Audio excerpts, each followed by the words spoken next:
Bonjour les enfants, alors aujourd'hui je vous propose de faire une nouvelle recette de cuisine.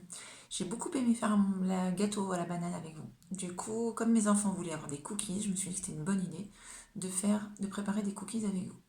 J'espère que vous avez bien lavé vos mains, parce que là il va falloir faire les cookies avec les mains.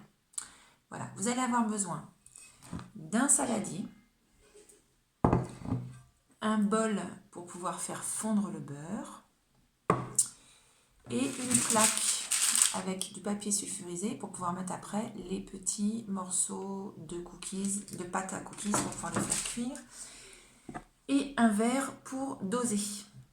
Voilà au niveau des ustensiles. Au niveau des ingrédients, vous allez avoir besoin de farine. Donc voilà, de la farine. Vous allez avoir besoin de sucre. Priorité au sucre de canne si c'est possible.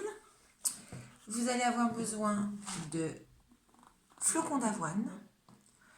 Il va falloir aussi 2 œufs. Voilà, du beurre, donc ça je vous l'ai dit tout à l'heure, qu'il va falloir faire fondre. Un peu de levure, donc moi j'ai du bicarbonate, mais vous avez éventuellement un sachet de levure. Et moi je n'ai pas chez moi, mais éventuellement un sachet de sucre vanillé que vous pouvez rajouter. Et du chocolat, alors si soit vous avez du chocolat en poudre, soit 100 g de chocolat comme ça, qu'il faudra écraser en petits morceaux pour pouvoir les mélanger aux cookies. Moi, je trouve que c'est meilleur quand il y a des petits morceaux de chocolat, mais là, chacun fait comme il veut. On va mélanger tous les ingrédients dans le saladier et après, il va falloir malaxer tout ça avec ses mains pour essayer de faire quelque chose d'assez homogène et ça va être, vous allez voir, ça va être très très épais. Donc, on va commencer par les 2 verres de farine. Donc là, j'ai mon verre, la farine.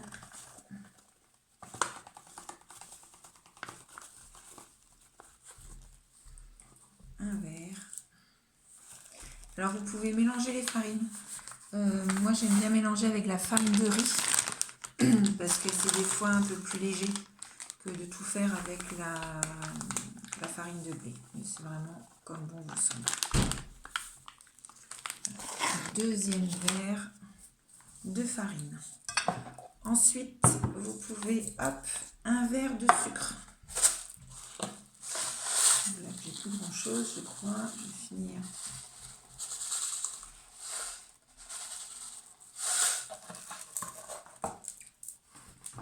Excusez-moi d'avoir disparu.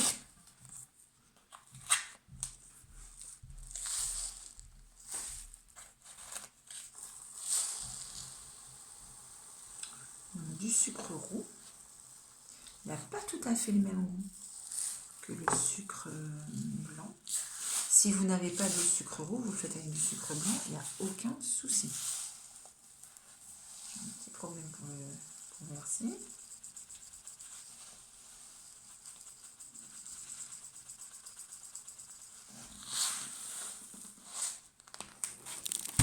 Voilà. On peut commencer à mélanger la farine et le sucre. Ensuite, un verre de flocons d'avoine.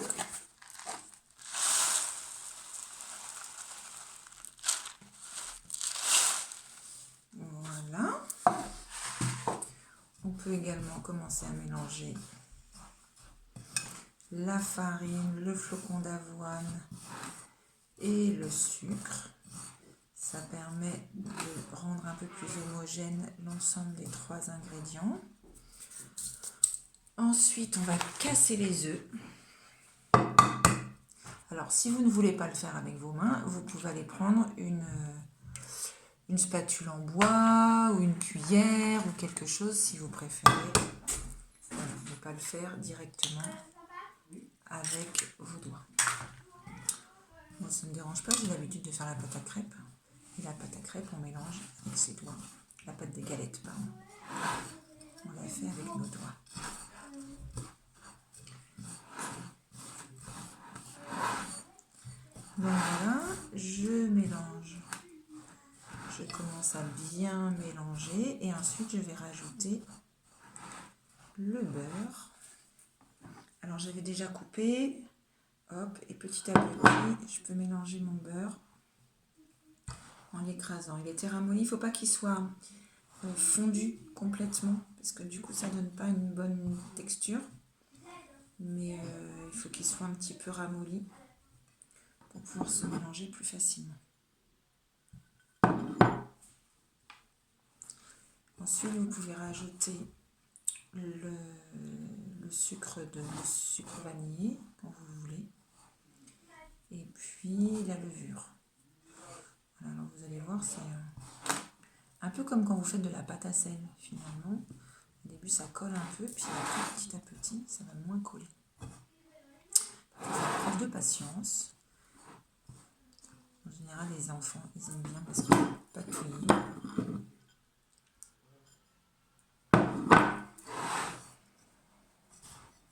C'est ça qu'il faut avoir les mains bien propres quand même. Et vous allez voir, les cookies maison n'ont pas du tout le même goût que les cookies que vous allez pouvoir acheter. Et une fois que vous allez vous rendre compte que finalement c'est pas si difficile à faire, vous allez apprécier d'en faire régulièrement. Juste acheter des flocons d'avoine, mais je pense que vous pouvez aussi trouver des recettes sans flocons d'avoine. Voilà. Mais c'est vrai que ça leur donne un goût un peu particulier, qui est plutôt agréable et qui ressemble effectivement aux cookies américains que l'on peut trouver.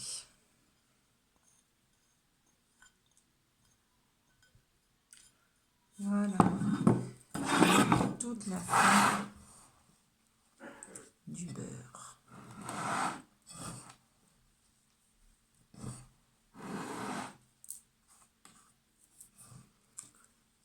Pour le chocolat, donc la recette propose éventuellement de mettre du chocolat en poudre, ce qui permet d'avoir un peu plus de chocolat réparti dans les cookies. Moi, ce que je trouve bon, c'est justement d'avoir les petits morceaux de chocolat. Mais ça, c'est vraiment une question de goût de chacun. Donc, c'est comme vous préférez. Alors, une fois que votre beurre est bien écrasé, il me faut encore un petit peu de temps. Mais comme ça, on peut le faire ensemble, tranquillement. Puisqu'en ce moment, on a le temps de faire les choses. Ensuite, voilà, je vais mettre une cuillère de bicarbonate. Voilà. Vous pouvez rajouter un petit peu plus même, un petit sachet de levure chimique et éventuellement donc un petit sachet de sucre vanillé. Moi j'en ai pas chez moi, donc du coup je n'en mets pas.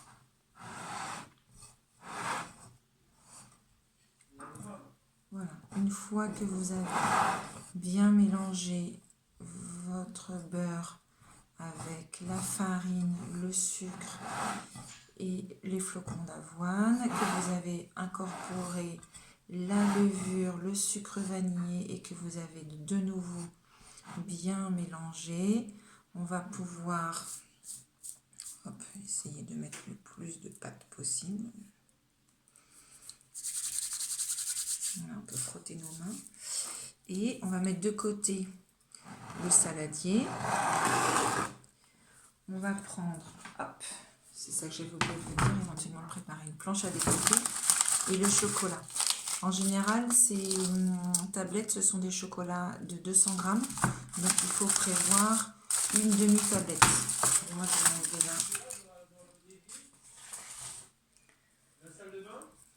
Je pense qu'il faut que j'enlève ça.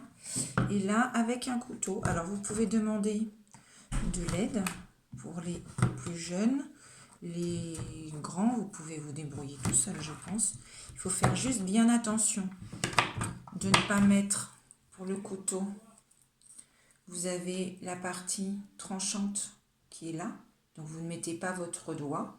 Par contre, vous pouvez, pour vous aider, appuyer sur le dessus de la lame. Regardez.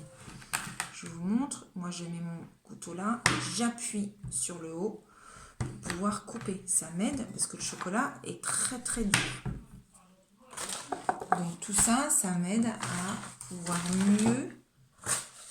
Voilà, j'enlève un peu plus de lumière. Pour pouvoir couper plus facilement mon chocolat. J'appuie dessus. Voilà.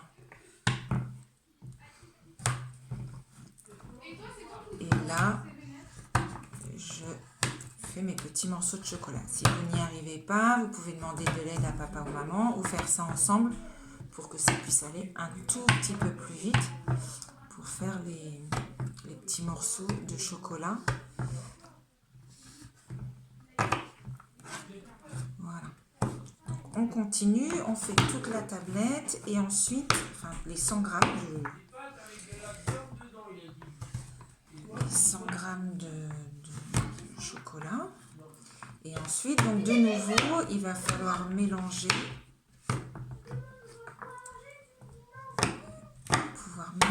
avec notre début de préparation.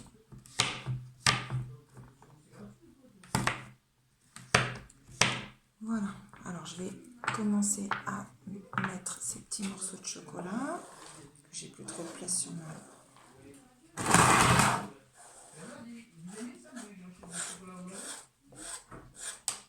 Voilà, et je mets la fin.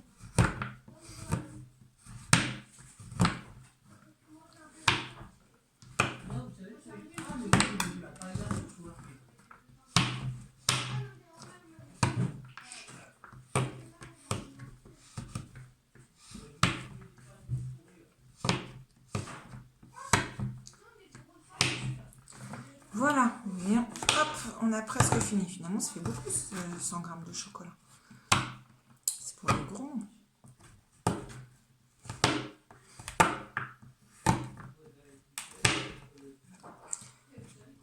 Ça va vous muscler un petit peu les bras.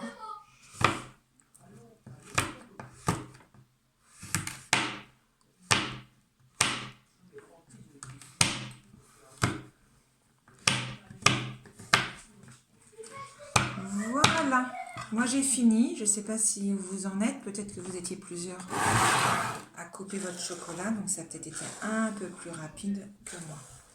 Donc là, on va mélanger le chocolat avec notre préparation de départ. Il ne faut surtout pas perdre de chocolat. Voilà. Et on peut tout mélanger de nouveau.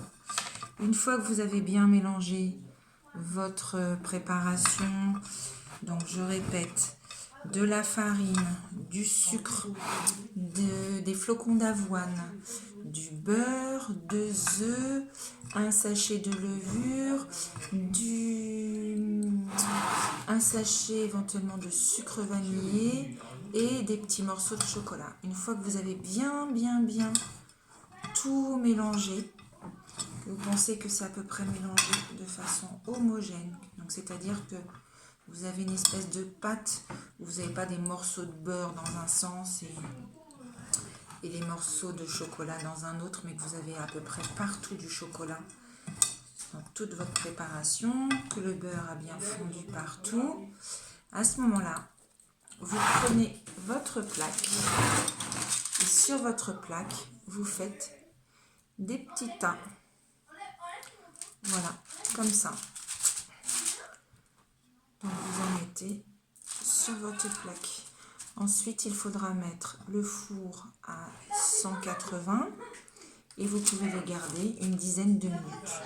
Vous pouvez les faire plus ou moins gros, là c'est comme vous le souhaitez. Voilà, vous pouvez, si vous aimez plutôt les gros cookies ou les plus fins, c'est comme vous avez envie. Il faut que les morceaux soient bien compacts. Donc vous faites vraiment des sortes de boules bien compactes. Voilà. Donc je vous laisse finir votre préparation de cookies. Donc vous demandez à papa et aux mamans de vous aider pour mettre au four bien pendant une dizaine de minutes. Vous les surveillez parce que ce qui est bon, c'est quand ils ne sont pas trop cuits, qu'ils restent moelleux à l'intérieur. Alors ça, c'est un régal. Voilà. Je vous souhaite une bonne dégustation, une bonne cuisson et puis on se retrouve plus tard. Bye bye!